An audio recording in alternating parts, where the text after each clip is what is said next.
Magandang araw mga kaibigan, araw ng Martes, February 6, 2024. Latest weather update tayo pero bago po tayo magpatuloy, huwag mo munang kalimutan mag-like and subscribe and always hit the notification bell para ma-notify po kita mamaya sa lagay ng ating panahon. So ngayong araw po ng Martes, mainit po na panahon ang mararanasan sa umaga at sa tanghali. Pero sa hapon, mag-ingat po tayo sa banta ng easterlies na nakakaapekto po sa ilang bahagi po ng eastern section ng bansa. So narito po ang short hypnosis natin, yung area po na aking babanggitin, mag-ingat po kayo sa posibleng pag-uulan sa hapon.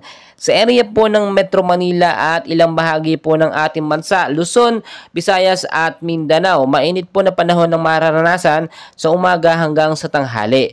Pero pagdating naman po ng hapon, posible pong maging maulap ang panahon at magkaroon po ng isolated rainfall shower or thunderstorm. Dala po yan ng easterlies at localized thunderstorm. So, posible magkaroon ng pagbabaha doon nga po sa mababang lugar. Mag-ingat din po tayo sa mga landslide prone area, which is kapag nagtuloy-tuloy ang malakas na pag-ulan sa hapon hanggang sa gabi, posible po magkaroon ng landslide sa matataas na area ng ating bansa.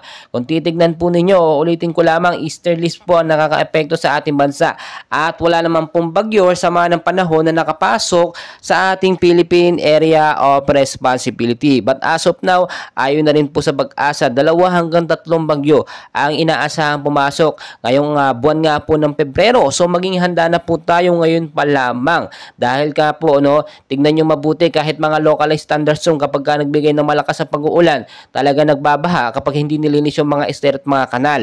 Yan po yung naging main reason kaya nagkakaroon ng biglaang pagbabaha, especially dyan sa may bandang Luzon, sa mababang lugar po dyan. So mag-ingat pa rin tayo at lagi ko pong pinapaalala, ano po yun? Always know the weather before you go. Kung aalis po kayo, magdala lagi ng payong, jacket, kapote at panlaban po yan sa mainit na pag-araw, at kung sakali magkaroon ng pag-uulan. So patuloy ko kayong update mga kaibigan. Mamaya po ulit may latest weather update tayo, and please huwag nyo kalimutan mag-like and subscribe. Maraming salamat po sa inyong lahat.